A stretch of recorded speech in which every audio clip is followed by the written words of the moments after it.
मैं प्रीति हूँ। मैं एक ऐसी औरत हूँ जिसके पास हर सुख सुविधा है, मगर माँ बनने का अधिकार नहीं। इस समाज ने मेरी निसंतानता को मेरे चरित्र का दोष बना दिया। पति के ताने, ससुराल वालों की तिरस्कार भरी निगाहें और मोहल्ले वालों की चुभती बातें, सब कुछ सहती रही। फिर एक दिन मैंने वो निर्णय लिया जो शायद किसी औरत को नहीं लेना चाहिए, मगर शायद मजबूरी वही होती है जो किसी को लाचार कर देती है। ये दोपहर की एक शांत घड़ी थी। मैं अपने कमरे में बैठी थी। सामने मेरी पुरानी नौकरानी रेखा खड़ी थी, जिसकी सेवा से मेरा घर बरसों से सजा संवरा है। उसकी जवान बेटी सोनी अब 18 की दहलीज पर थी। मासूम, चुपचाप, डरी हुई सी लड़की जो हमेशा अपनी माँ की आड़ में रहती थी। मैंने गहरी सांस ली और रेखा से कहा, मुझे तुमसे एक बात करनी है, एक बड़ी बात। रेखा ने चौंक कर मेरी ओर देखा। जी मैडम, मैंने शब्दों को चुन चुन कर बोला, जैसे खुद से भी छिपा रही हूँ। मैं चाहती हूँ कि सोनी मेरे पति से विवाह करे। रेखा की आंखें फैल गईं। चेहरे पर एक सन्नाटा छा गया, जैसे किसी ने उसके पैरों के नीचे से जमीन खींच ली हो। मैडम जी, आप ये क्या कह रही हैं? हम कहाँ, आप कहाँ? हम तो नौकर लोग हैं। उसकी आवाज़ कांपने लगी। मैंने धीरे से कहा, मैं जानती हूँ रेखा, तुम ऐसा क्यों सोच रही हो, लेकिन मेरा दिल टूट चुका है। मैं माँ बनना चाहती हूँ। बरसों से मैं तरस रही हूँ। मैं खुद निसंतान हूँ। मेरा पति मुझे औलाद न होने का दोष देता है। मैं ये सब सहते सहते थक चुकी हूँ। रेखा ने नजरें झुका ली। कमरे में खामोशी फैल गई। मैंने और करीब होकर कहा, तुम्हारी बेटी सिर्फ विवाह करेगी। सिर्फ एक बच्चा चाहिए मुझे, फिर मैं तलाक दिलवा दूंगी। तुम्हें 20 लाख रुपए दूंगी। रेखा की सांसें तेज हो गईं। वो मेरी तरफ देखती रही, जैसे परख रही हो, क्या ये वही प्रीति मैडम है या कोई और? मैडम जी, सोनी भी बच्ची है। उसकी सारी जिंदगी पड़ी है। आपकी दौलत अपनी जगह, लेकिन उसके शब्द लड़खड़ा गए। मैंने उसका हाथ थामा। रेखा, ये मेरी जिंदगी का सवाल है। मैं हर दिन मर रही हूँ। लोग कहते हैं औरत माँ बने तभी पूरी होती है। क्या मैं कभी पूरी नहीं हो पाऊंगी? रेखा के चेहरे पर दर्द की परछाइयां दौड़ने लगीं। उसकी आंखों में आंसू आ गए। शायद मेरी तकलीफ उसे भी चुभने लगी थी। आपका पति मान जाएगा? उसने धीरे से पूछा। मैंने पल भर के लिए खामोशी ओढ़ ली। मैं उसे मना लूंगी। मैंने सोच लिया है। मैं अपने दिल पर पत्थर रख चुकी हूँ। रेखा ने लंबी सांस ली और जमीन पर बैठ गई, जैसे उसके अंदर की दीवार टूट गई हो। मैं अपनी बेटी को आपके हवाले कर दूंगी मैडम जी, लेकिन एक माँ का दिल आपके सुपुर्द कर रही हूँ। उसे तोड़ना मत। उसके ये शब्द मेरे दिल में तीर की तरह उतरे, लेकिन मैंने चेहरे पर ठहराव कायम रखा। मुझे कमज़ोर नहीं पड़ना था। मैं जानती थी ये सौदा आसान नहीं है, लेकिन माँ बनने का सपना मुझे हर हद पार करने पर मजबूर कर रहा था। उसी पल सोनी अंदर आई, चुपचाप, नजरें झुकाए। उसके चेहरे पर एक अनजानी बेचैनी थी। मैंने उसकी तरफ देखा और दिल में फैसला कर लिया, उस बच्ची को इस्तेमाल नहीं करना। बस एक बार वो लम्हा चाहिए, जिसके बाद मैं सारी जिंदगी खुद ले लूंगी। रेखा उठी, अपनी बेटी को बाजू से पकड़कर बाहर ले गई। मैं वहीं बैठी रही। खिड़की से रोशनी आ रही थी, लेकिन मेरे अंदर अंधेरा और गहरा होता जा रहा था। ये मेरी जिंदगी का पहला बड़ा फैसला था। एक ऐसा फैसला जो मेरे पति, मेरी नौकरानी, एक मासूम लड़की और खुद मेरे वजूद को बदलने वाला था। मगर मैं नहीं जानती थी कि यही मेरी बर्बादी की शुरुआत बनेगा। रात भर नींद नहीं आई। दिल में एक अनजानी बेचैनी ने डेरा डाल लिया था। सुबह नाश्ते की मेज पर मनोज हमेशा के उलट चुपचाप बैठा था। उसके हाथ में अखबार था, लेकिन नजरें कहीं और थीं। मैंने उसके सामने चाय का कप रखा और खुद भी बैठ गई। दिल तेजी से धड़क रहा था, जैसे सीने से बाहर निकल आए। एक पल को सोचा चुप रहूं, सब भूल जाऊं, मगर फिर वही खालीपन, वही सन्नाटा मुझे झकझोरने लगा। मनोज, मेरी आवाज़ धीमी थी, जैसे खुद भी शब्दों से डर रही हूँ। उसने अखबार से नजरें हटाई। हाँ बोलो, एक बात करनी है तुमसे। तो करो ना। उसने चाय की चुस्की ली। मैंने हाथ आपस में जोड़े, नजरें झुकाई और धीरे से कहा, मैं चाहती हूँ तुम दूसरी शादी कर लो। मनोज की चाय का कप हवा में ही रुक गया। वो मेरी तरफ देखता रहा, जैसे मैंने कोई मजाक कर दिया हो। क्या कहा तुमने? उसकी आवाज में गुस्सा था। एक लड़की है सोनी, रेखा की बेटी। मनोज की आंखें संकुचित हो गईं। चेहरा तनाव से भर गया। तुम पागल हो गई हो प्रीति। मैं किसी नौकरानी की बेटी से शादी करूं? ये मेरे लिए आसान नहीं है, लेकिन मैं तुम्हें खोए बिना माँ बनना चाहती हूँ। मेरी आवाज टूट रही थी। मनोज गुस्से से उठ खड़ा हुआ। कुर्सी पीछे सरक गई। तुम्हें शर्म नहीं आती? मैं कौन हूँ तुम जानती हो? लोग क्या कहेंगे? हंसेंगे हम पर। वो ही लोग मनोज जो मुझे मनुष्य समझते हैं, जो मुझे देखकर नजरें फेर लेते हैं, क्या वही लोग हमारे लिए इतने जरूरी हैं? ये तुम कह रही हो जो हमेशा उन्हीं लोगों की बातों पर रोती रहती हो। हाँ, रोती रही हूँ, लेकिन अब थक चुकी हूँ। तो तुम मुझे मजबूर करोगी? नहीं, मैं खुद को मजबूर कर रही हूँ। तुम्हें सिर्फ हाँ कहना है। मनोज कुछ पल चुप रहा, फिर बोला, मैं किसी नौकरानी की बेटी से शादी नहीं कर सकता। ये हम दोनों के लिए नुकसानदेह होगा। मैंने नजरें झुका ली। दिल की गहराइयों से कुछ टूट कर गिर पड़ा। मैं जानती थी उस इनकार ने मुझसे कुछ छीन लिया है, लेकिन मैं प्रीति हूँ, मैं हार नहीं मानती। मनोज के इनकार ने मुझे तोड़ दिया था, जैसे बरसों की उम्मीद एक पल में राख हो गई हो।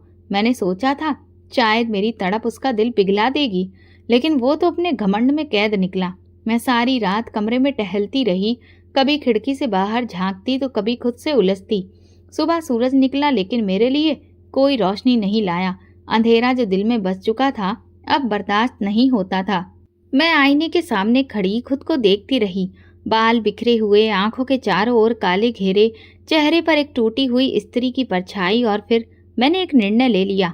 अगर मेरे जीने की शर्त एक बच्चा है तो फिर मर जाने से क्या फर्क पड़ेगा? मरना शायद जीवन से आसान है। जहरीली गोलियां मेरे ड्रेसिंग टेबल की दराज में कई महीनों से पड़ी थी। कभी जो डर की निशानी थी, आज वही गोलियां मुक्ति का एक माध्यम लग रही थी। मैंने कांपते हाथों से दराज खोली, शीशी निकाली और पलंग पर बैठ गई। हाथ कांप रहे थे, आंखें धुंधली हो रही थीं, लेकिन दिल में एक अजीब शांति थी, जैसे ये अंतिम पीड़ा हो, फिर सब समाप्त। एक एक गोली मैंने मुंह में डाली और पानी के घूंट के साथ निगल ली। फिर कमर के बल लेट गई, आंखें बंद कर ली। शरीर में एक जलन सी दौड़ने लगी, जैसे धीरे धीरे सांसें छूट रही हों। दुनिया की आवाजें मंद होने लगी।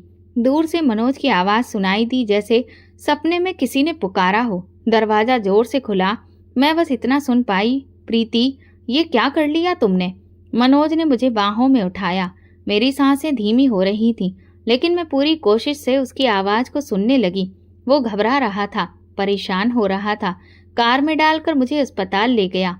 पूरी राह वो बार बार मेरा नाम पुकारता रहा, प्रीति कुछ तो बोलो, होश में रहने की कोशिश करो। अस्पताल में मेरी धड़कन को फिर से शुरू करने की कोशिश की गई। जीवन की एक नाजुक डोर थी जो पूरी तरह टूटी नहीं थी। कुछ घंटों के संघर्ष के बाद मैंने नीम बेहोशी की हालत में आंखें खोलनी शुरू की। धुंधली सी रोशनी, चेहरे पर ऑक्सीजन मास्क और सामने कुर्सी पर सिर झुकाए बैठा मनोज। मेरी आंख खुली तो उसने तुरंत सिर उठाया। उसकी आंखें लाल थीं, बाल बिखरे हुए और चेहरा पश्चाताप से भरा हुआ।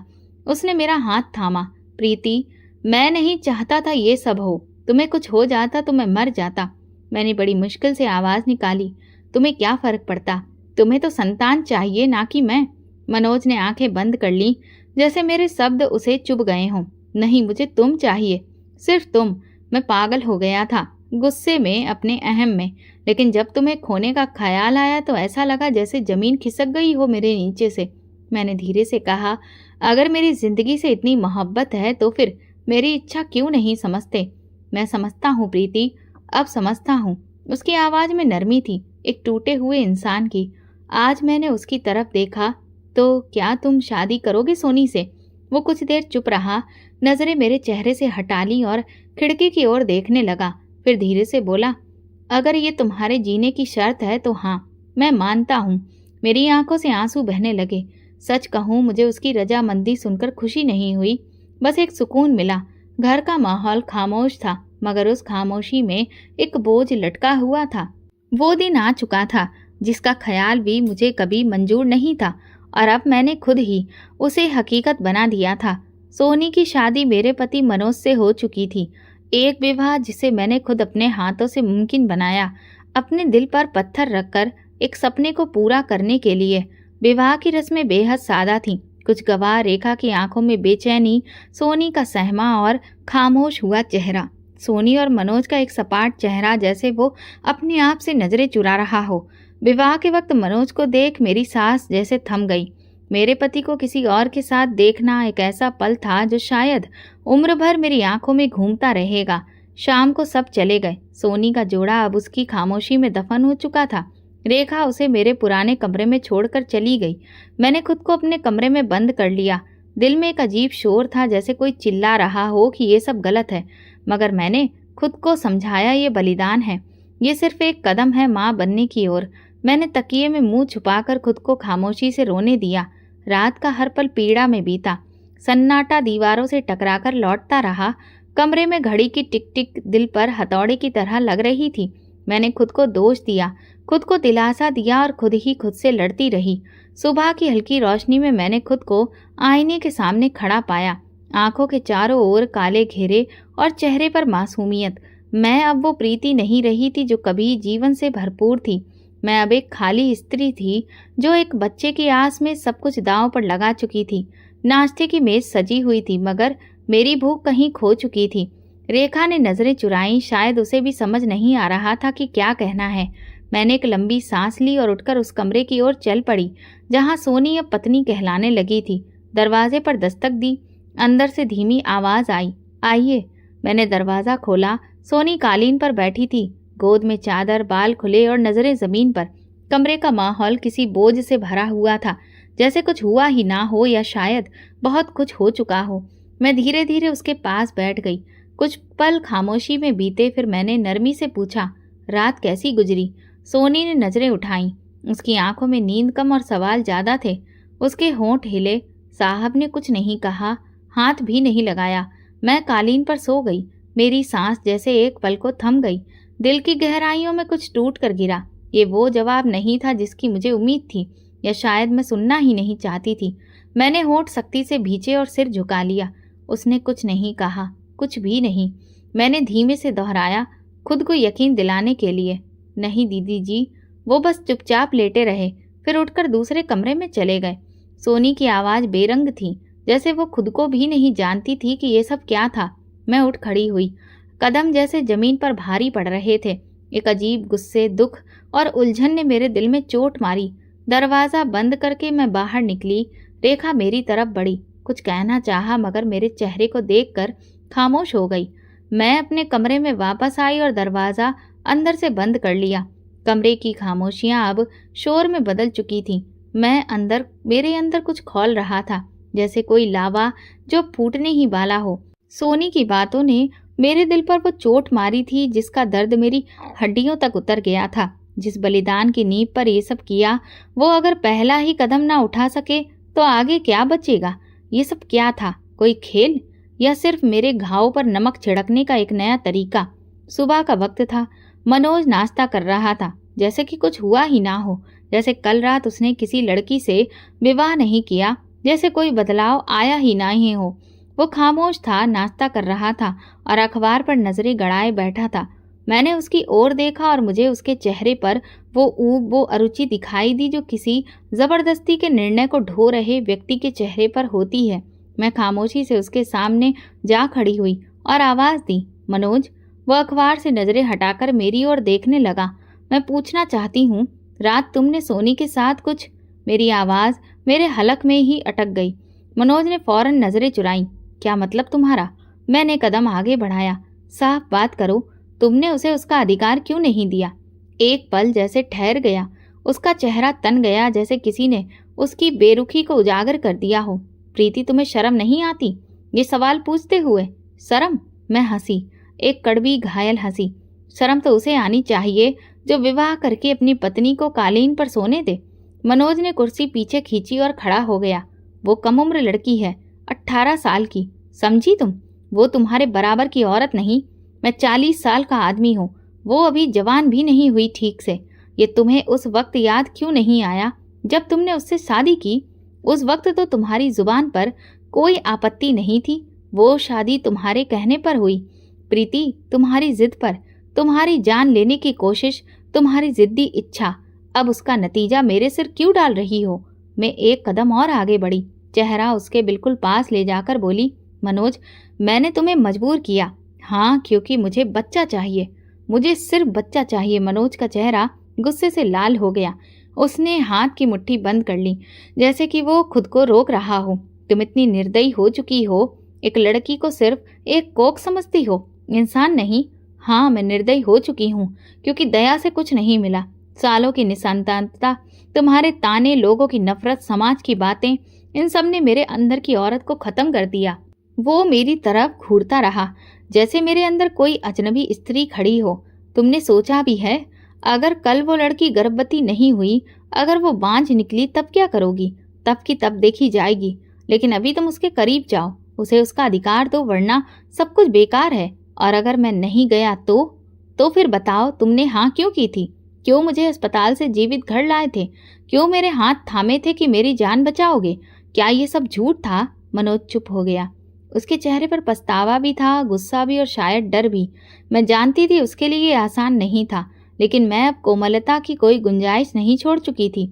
मेरे अंदर सिर्फ खालीपन था, और वो खालीपन किसी की कोख से भरना था, चाहे किसी और की ही हो या मेरी खुद की। मनोज ने सिर झुका लिया, जैसे हार मान रहा हो, मगर उस हार में भी एक बगावत छुपी थी। वो नहीं चाहता था कि ये सब हो, लेकिन वो जानता था कि अब वापसी का दरवाज़ा बंद हो चुका है। मैं वहां से लौट गई, लेकिन मेरे कदमों में वजन था। हर कदम पर जैसे ज़मीर चिल्ला रहा था, मगर मैंने ज़मीर की आवाज़ को दबा दिया था। मैंने खुद को ये मानने पर मजबूर कर लिया था कि ये सब मैं किसी और के लिए नहीं, सिर्फ अपने लिए कर रही हूँ, अपने अंदर की उस प्यास के लिए जो बरसों से तड़प रही थी। घर के कोने कोने पर यह अदृश्य बोझ मंडरा रहा था, जैसे हर वस्तु थमी हो, निष्प्राण हो। सांसें भी ले रही थी, लेकिन सुस्त। वो समय जो मेरे सपने की पहली सीढ़ी होना था, अब उलझनों, झुंझलाहटों और एक ऐसी मौन पीड़ा में बदल चुका था जिसे शब्दों में पिरोना मुश्किल था। सोनी अब मेरे घर में मनोज की पत्नी थी, और मेरे लिए सिर्फ एक मकसद का जरिया। लेकिन मनोज जैसे खुद से भाग रहा हो। हर दिन हर रात वो सोनी से दूर होता गया। मैंने उसे कई बार परखा, उसकी नज़रों से, उसके रवैये से, लेकिन हर बार वो चुपचाप नज़रें चुरा लेता। और सोनी, वो अब पूरी तरह चुप हो चुकी थी। एक रात मैं मनोज के कमरे के बाहर से गुजर रही थी कि आहट सुनकर रुक गई। दरवाज़ा थोड़ा खुला था। मैंने अंदर झांका। कमरे में हल्की रोशनी थी। सोनी एक और चारपाई के किनारे पर बैठी थी और मनोज खिड़की के पास खड़ा बाहर देख रहा था, चेहरा उलझन से भरा, नजरें खोई हुई। मेरी सांस जैसे थम गई। दरवाज़ा खटखटाने के बजाय मैं पीछे हट गई। मेरे अंदर एक अजीब सी बेचैनी थी। अगली सुबह मैंने हिम्मत करके मनोज से बात करने का फैसला किया। वो आंगन में बैठा अखबार पढ़ रहा था। मैं उसके सामने जा बैठी। कुछ लम्हे गुजरे, फिर मैंने नरमी से पूछा, क्या तुम अब भी उसके करीब नहीं गए? मनोज ने सिर उठाया, कुछ पल के लिए मेरी तरफ देखा, फिर अखबार में खो गया। प्रीति, तुम नहीं समझोगी, यह आसान नहीं है। क्या आसान है मनोज? मेरे अपने आप को खत्म कर लेना, या सोनी को रातों को अकेले सोते देखना? तुम्हारी खामोशी मेरे सब फैसलों को झुठला रही है। उसने अखबार एक तरफ रख दिया और मेरी तरफ देखा। जो हुआ तुम्हारे सामने है। शर्म आती है प्रीति, कुछ नहीं हो पाता। मैं तुम्हें देखता हूँ तो सोनी एक बोझ लगती है, जैसे मैं तुमसे धोखा कर रहा हूँ। मेरे होंठ सिले रह गए, दिल जैसे किसी ने भींच लिया हो। मैंने नजरें नीची कर ली और बस इतना कहा, फिर वो सब क्यों किया? क्यों उससे शादी की? क्यों मेरा यकीन लिया? अगर तुम ये सब कर नहीं सकते थे, तुमने मजबूर किया था। उसका स्वर धीमा पड़ गया था। मैंने तुम्हारी खातिर हाँ की, मगर मैं खुद को उसके करीब नहीं ला सकता। क्या तुम समझते हो कि ये सोनी के लिए आसान है? क्या वो कोई लकड़ी की गठरी है? एक शरीर जिसे जब चाहो इस्तेमाल करो और जब चाहो नजरअंदाज। मनोज चुप हो गया। शायद उसे अब सोनी की चुप्पी की पीड़ा महसूस हो रही थी। उसी रात जब मैंने सोनी के कमरे का दरवाज़ा धीरे से खोला, वो जाग रही थी। कमज़ोर रोशनी में उसका चेहरा फीका लग रहा था, जैसे किसी ने उसके सारे रंग छीन लिए हो। तुम सोई नहीं अभी तक? मैंने आहिस्ता से पूछा। नींद नहीं आती दीदी जी, वो नीचे देखते हुए बोली। मैं कुछ देर उसके पास बैठी रही, फिर दिल की गहराई से निकला, सोनी, कुछ भी कहने का दिल करे तो जरूर कहना। तुम इस घर में अकेली नहीं हो। वो धीरे से सिर हिला गई, लेकिन मैं जान गई थी कि वो अब अंदर से खाली हो चुकी है। ये चुप्पी सिर्फ डर की नहीं, पीड़ा की थी। मैं अपने कमरे में लौट आई। दिल में एक अजीब सा महसूस होने लगा। मैंने रात के अंधेरे में चुपचाप आसमान की तरफ देखा। वहाँ कोई तारा ना था, जैसे मेरी किस्मत का आसमान भी काला हो चुका था।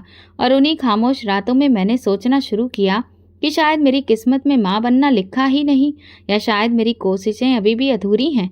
मगर एक बात तय थी, ये रिश्ता अब जिस तरफ भी जाए मुझे उसकी राहदारी खुद करनी होगी। चाहे मुझे और कितनी ही रातें चुप्पी में काटनी पड़े। खामोश रातों का सिलसिला जैसे बेहद बेहिसाब बढ़ता जा रहा था। हर गुजरते दिन के साथ मेरे अंदर का खालीपन और गहरा होता जा रहा था। मनोज की बेरुखी, सोनी की चुप्पी और मेरे अपने जज्बात की बेबसी, ये सब एक बंद दायरे में मुझे घुमा रहे थे, जहां से कोई रास्ता नजर नहीं आता था। मनोज अब रातों को घर देर से लौटता, बात कम करता, नजरें मिलाने से कतराता। एक सुबह जब सब अपने कमरों में थे, मैंने सोनी के दरवाजे पर दस्तक दी। वो धीरे से दरवाजा खोलकर मेरे सामने आई, चेहरे पर एक अजीब सी थकान और चुप्पी। वो कुछ बोली नहीं, बस नजरें नीचे किए खड़ी रही। मैंने नरमी से कहा, मैं मायके जा रही हूँ 2-3 दिन के लिए, जरा दम घुटने लगा यहाँ। सोनी ने चौंक कर मेरी तरफ देखा, जैसे ये खबर उसके लिए अचानक हो। कुछ कहने के लिए लब खुले, फिर वो रुकी और धीरे से बोली, कुछ काम हो तो बताना दीदी जी। मैंने उसके कंधे पर हाथ रखा। हाँ, तुम भी अगर कुछ कहना चाहो, कुछ भी, तो मुझे फोन करना, तुम अकेली नहीं हो। सोनी ने नजरें मेरी आंखों में गाड़ दी, जैसे कोई फैसला कर चुकी हो। आप ना जाएं दीदी जी। मेरे पैरों तले जमीन जैसे खिसक गई। उसके लहजे में अजीब सी घबराहट थी। ये क्यों कहा तुमने? मैंने धीरे से पूछा। सोनी ने नजरें हटा ली। बस यूं ही दिल में आया। मैं कुछ कहना चाहती थी, कुछ पूछना, मगर फिर खुद को रोक लिया। दिल ने कहा, छोड़ दो, शायद ज्यादा सोच रही हो। कुछ दिन के लिए दूर जाना बेहतर है, शायद इस वक्त दिमाग को कुछ सुकून दे।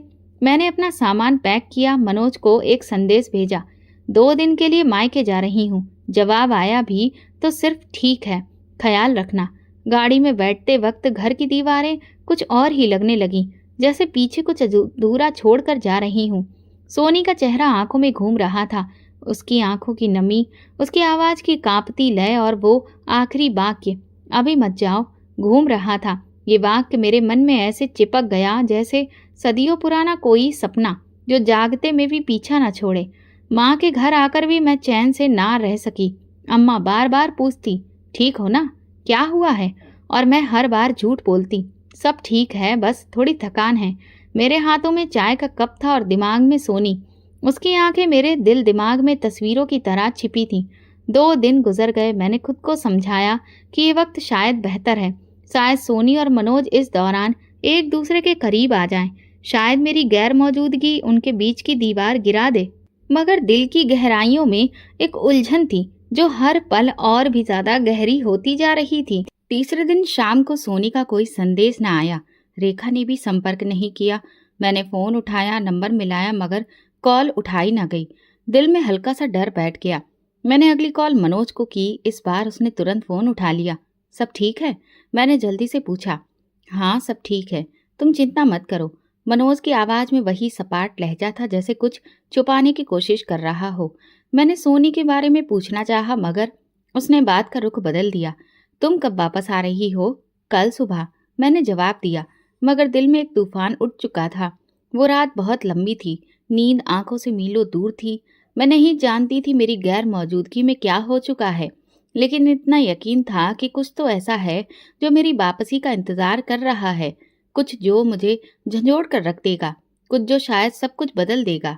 सुबह सूरज निकला तो मैंने खुद को फिर उसी दोहरे रास्ते पर पाया, जाना है या नहीं। लेकिन अजीब बात थी, दिल जैसे चाहता भी था कि मैं अभी ना जाऊं। शायद डर था, शायद थकान, या शायद जिद। फोन उठाया और सोनी का नंबर मिलाया। दूसरी बैल पर उसने फोन उठा लिया। नमस्ते दीदी जी। उसकी आवाज़ कांप रही थी। नमस्ते, कैसी हो? मैंने जैसे आम सी बात की। ठीक हूँ, आप ठीक हैं? कब वापस आ रही हैं? मैंने पल भर को रुकावट की, फिर सर्द लहजे में बोली, नहीं आ रही, अभी कुछ दिन और रुकूंगी। दूसरी तरफ कुछ पल के लिए चुप्पी साध दी। फिर उसने धीरे से कहा, दीदी जी आप आ जाएं। सोनी, मैंने तुम्हें पहले भी कहा था, मुझे बच्चा हर हाल में चाहिए। तुम जानती हो ये सब क्यों हुआ। अब तुम्हें खुद आगे बढ़ना होगा। लेकिन दीदी जी, उसने कहना चाहा, लेकिन मैंने बात काट दी। तुम साहब के करीब होने की कोशिश करो, उनके साथ समय बिताओ। मैं तुमसे मोहब्बत नहीं मांग रही, बस एक कर्तव्य निभाने को कह रही हूँ। ये शादी इसलिए हुई थी कि मैं माँ बन सकूं। दीदी जी, वो मुझसे बात भी नहीं करते, आंख नहीं मिलाते, उसकी आवाज़ भीगी हुई थी। तो तुम कोशिश करो, उन्हें पास आने दो। पुरुष को एहसास से ज़्यादा वातावरण चाहिए। तुम उनके लिए वो वातावरण बनाओ, नरमी से, चुप्पी से, जैसे एक पत्नी करती है। सोनी चुप हो गई। उसकी सांसों की आवाज़ फ़ोन पर साफ सुनाई दे रही थी। मैं तुम्हें तकलीफ में नहीं देखना चाहती सोनी, लेकिन अगर तुम भी कोशिश ना करो तो ये सब बेकार जाएगा। और याद रखो, अगर ये मौका गया तो ना तुम्हें कुछ मिलेगा ना मुझे। मैंने फ़ोन बंद कर दिया। दिल में एक अजीब सा बोझ था, जैसे कुछ कहना रह गया हो, लेकिन मैं जानती थी अब नरमी की गुंजाइश नहीं थी। सोनी ने मेरी आंखों के सामने शादी की थी। उसकी मासूमियत, उसकी खामोशी, सब मैंने अपनी खुदगर्जी से रौंद दी थी। अब मुझे अपनी जिद पूरी करनी थी, हर कीमत पर। उसी रात रेखा का संदेश आया, दीदी जी सोनी चुप चुप रहने लगी है, कुछ खाती भी नहीं, कृपया वापस आ जाइए। मैंने संदेश सुना मगर जवाब नहीं दिया। फिर फोन आया, इस बार सोनी की कॉल थी। मैंने कुछ पल देखा, फिर कॉल उठाई। दीदी जी मैं क्या करूं, वो मुझे देखते भी नहीं, आप वापस आ जाइए ना। उसकी आवाज में घबराहट थी और वही बेबसी जो मेरे दिल को चीरने लगी। सोनी तुम्हें खुद कुछ करना होगा। क्या तुम ये नहीं चाहती कि तुम्हारी माँ को वो सब कुछ मिले जिसकी उसे चाह है? तुम जानती हो ये तुम्हारी माँ का सपना है। वो 20 लाख का वादा तुम्हारे बेहतर भविष्य के लिए था। तुम्हें ये सब समझना होगा। समझती हूँ दीदी जी, लेकिन साहब तो जैसे मुझसे नफरत करते हैं। नफरत नहीं करते, बस झिझक है। वक्त के साथ सब ठीक हो जाएगा। तुम हिम्मत रखो, खुद को मजबूत बनाओ। तुम अब सिर्फ रेखा की बेटी नहीं हो, तुम अब एक पत्नी हो, और पत्नी को अपना हक खुद लेना पड़ता है। सोनी ने जवाब नहीं दिया, मगर उसकी खामोशी में एक थकान थी। मैंने फोन बंद किया और दिल पर हाथ रख लिया। कुछ देर में अम्मा कमरे में आई। मेरे चेहरे को गौर से देखकर बोली, कुछ ठीक नहीं लग रहा तुम्हें? मैंने गर्दन हिला दी। बस थोड़ी सी थकान है। वो मेरे करीब बैठ गई, हाथ पर हाथ रखा। प्रीति, अगर कोई ऐसा फैसला कर लिया हो जो दिल में खटकता रहे तो उसे निभाना बड़ा महंगा पड़ता है। वक्त पर लौट आना सीखो। मैं चुप रही। अम्मा को कैसे बताती कि मैं लौटने के काबिल नहीं रही। मैंने अपनी जिद के साथ वो दरवाज़ा बंद कर दिया था जिससे लौटने का ख्याल भी मेरे अंदर डर पैदा करता था।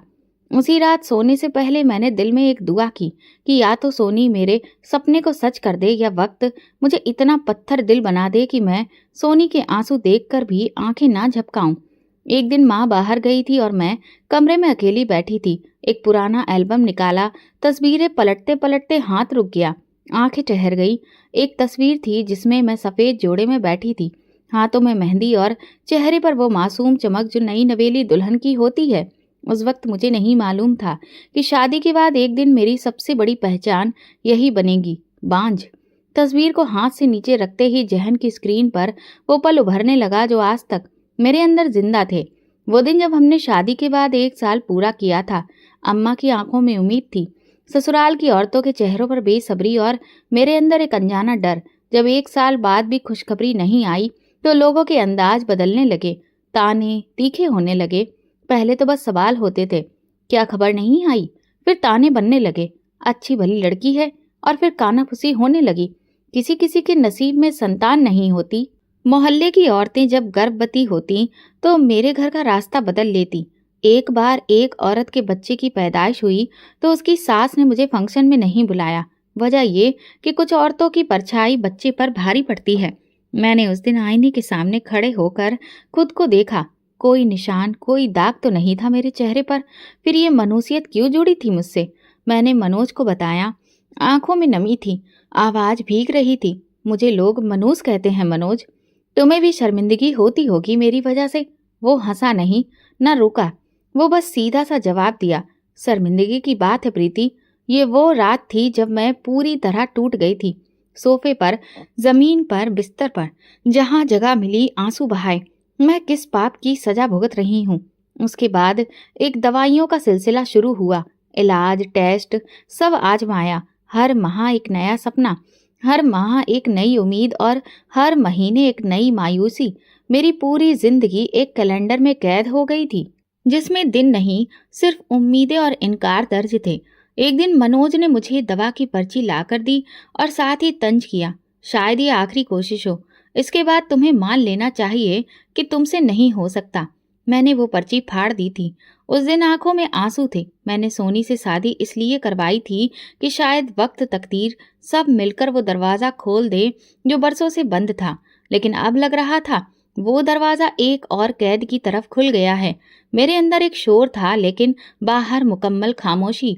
मैं अम्मा के घर की छत पर बैठी थी। रात का अंधेरा फैल चुका था। सितारे जिन्हें कभी मैं ख्वाहिशें सुनाया करती थी, आज बस बेजान बिंदु लगते थे। दिल में डर जन्म लेने लगा था कि शायद मैंने अपनी आखिरी उम्मीद भी खो दी है। शायद सोनी से शादी करवा के भी कुछ नहीं बदला।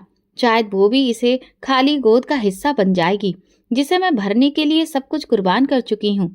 मैंने अपने हाथों को देखा, वही हाथ जिनसे मैंने सोनी के सिर पर प्यार रखा। लेकिन अब दिल के किसी कोने में एक और ख्याल उठ रहा था, अगर सोनी भी मेरी तरह निसंतान निकली तो क्या मैं फिर उसे भी कसूरवार ठहराऊंगी या खुद को? मैं जानती थी वक्त मेरे फैसले पर फैसला सुनाने वाला है, और उस फैसले की कीमत शायद मेरे सहारे, मेरे रिश्ते, यहाँ तक कि मेरी पहचान तक हो सकती है। रात की ठंडी हवा चेहरे पर लगी, मगर अंदर का बुखार बढ़ता जा रहा था। माँ जी की दहलीज पर खड़े होकर मैंने सिर्फ इतना कहा, अगर ये कुर्बानी भी व्यर्थ गई तो फिर बस अफसोस रह जाएगा, क्योंकि मैंने सिर्फ एक गोद भरने की ख्वाहिश की थी, बस एक गोद।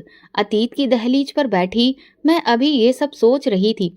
अचानक मोबाइल की घंटी ने मुझे चौंका दिया। स्क्रीन पर सोनी का नाम था और दिल को जैसे किसी ने मुट्ठी में ले लिया हो। मैंने फौरन कॉल उठाई। दीदी जी, उसकी आवाज में कंपन थी, घबराहट और वही पुरानी थकन। लेकिन आज कुछ और भी था। क्या हुआ सोनी? मैंने जल्दी से पूछा। वो फूट फूट कर रो दी। अल्फाज गड़बड़ा गए। फिर संभल कर बोली, वापस आ जाइए। साहब साहब मुझे कुछ कर देंगे। मेरे जिस्म में जैसे बिजली सी दौड़ गई। डर ने गला घोट लिया।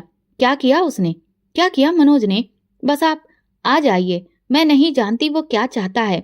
मैं यहाँ नहीं रह सकती। कॉल कट हो गई। मैं सांस लेने के लिए भी रुक गई। एक लम्हा भी जाया किए बिना मैंने सामान समेटा। अम्मा ने रोका, पूछा क्या हुआ, मगर मैंने कुछ ना कहा। सिर्फ एक वाक्य निकला, सोनी खतरे में है। गाड़ी में बैठते ही मैंने लगातार सोनी को कॉल की, रेखा को संदेश भेजा, लेकिन कोई जवाब नहीं आया। जब मैं घर पहुंची तो मनोज आंगन में खड़ा था, खामोश, आंखों में किसी अजनबी सी हालत। मैं लपक कर उसके पास पहुंची। कहाँ है सोनी? उसने मुझे फोन किया था। वो डरी हुई थी। क्या किया तुमने? मनोज ने मेरी तरफ देखा, चेहरा सपाट, आवाज सख्त। मैंने उसे तलाक दे दिया है। मेरे कदम वहीं पर जम गए, जैसे कि जमीन ने मेरे तलवों से मिट्टी ही खींच ली हो। क्या? मेरी आवाज खामोशी में बदल गई। तलाक दे दिया? वो मुड़ा और अंदर जाने लगा। मैंने उसका बाजू पकड़ा, जोर से झटका। बच्चा हुआ भी नहीं और तुमने उसे तलाक दे दिया? ये सब क्या था? ये शादी, ये वादे सब झूठे थे। मनोज ने मेरी आंखों में देखा। मैं नहीं चाहता कि वो मेरे साथ रहे, ना अब ना कभी, बस खत्म। कहाँ है वो? पता नहीं। झूठ मत बोलो मनोज, मैं चीखी। तुमने उसके साथ कुछ किया है, तुमने उसे नुकसान पहुंचाया है। प्रीति, मैंने जो करना था कर लिया। अब वो माँ बेटी इस घर में नहीं है और मुझे उनका कोई पता नहीं है। मैं पागलों की तरह कमरे से निकली, सोनी के कमरे में गई। खाली अलमारियां खुली हुई थीं, कपड़े चादर सब गायब। रेखा के कमरे में गई, सन्नाटा था, जैसे कभी कोई था ही नहीं। घर में उनका कोई नामो निशान नहीं बचा था। दिल जैसे धक्क से रह गया। मैंने नौकरों से पूछा, किसी को कुछ मालूम नहीं था। मैंने करीबी अस्पतालों को फोन किया, पुलिस स्टेशन तक का रुख किया, लेकिन ना रेखा का कोई रिकॉर्ड था, ना सोनी का, जैसे जमीन निगल गई हो उन्हें। रात हो चुकी थी और मैं कमरे में बैठी अपने बालों में हाथ दिए बस सोचती रही। एक हफ्ता पहले जिस लड़की ने मुझे कहा था वापस आ जाइए, आज वो खुद कहाँ है? मेरे अंदर एक खाली गूंज थी, एक सवाल जो गूंजता रहा, क्या मैंने अपनी जिद में किसी को तबाह कर दिया? क्या सोनी की आवाज सिर्फ मेरी ख्वाहिश का तूफान बनकर दब गई? मनोज मेरे पास से गुजरा।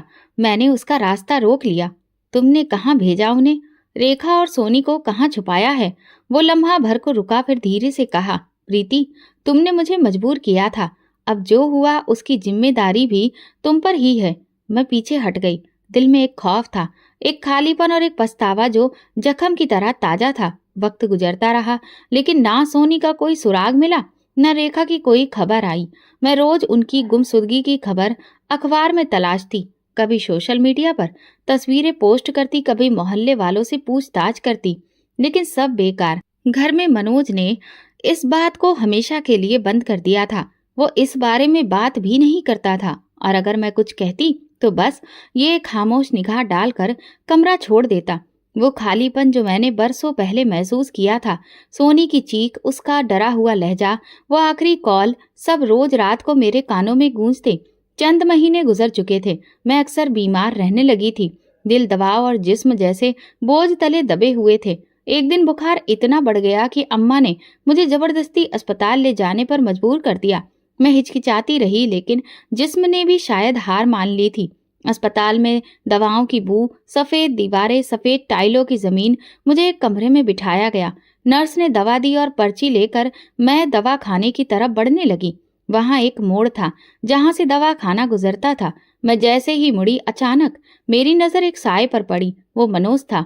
मेरा दिल धक्क से रह गया। वो तेजी से कमरे की तरफ बढ़ा, दरवाजा खोलकर अंदर दाखिल हो गया। मैं हैरान थी कि वो यहाँ क्या कर रहा था। उसने तो कहा था वो शहर से बाहर है। दिल में कुछ खटकने लगा। कदम खुद ब खुद उस कमरे की तरफ बढ़ने लगे। दरवाजा पूरा बंद नहीं था, हल्का सा खुला था, जहां से अंदर की आवाजें बाहर आ रही थी। मैं खामोशी से वहीं रुक गई। अंदर मनोज की जुजलाई हुई आवाज सुनाई दी। डॉक्टर, आप कह रहे थे कि इलाज मुमकिन है। अब तो साइंस बहुत एडवांस हो गई है। क्या अभी भी मेरा इलाज नहीं हो सकता? क्या अब भी मैं बाप नहीं बन सकता?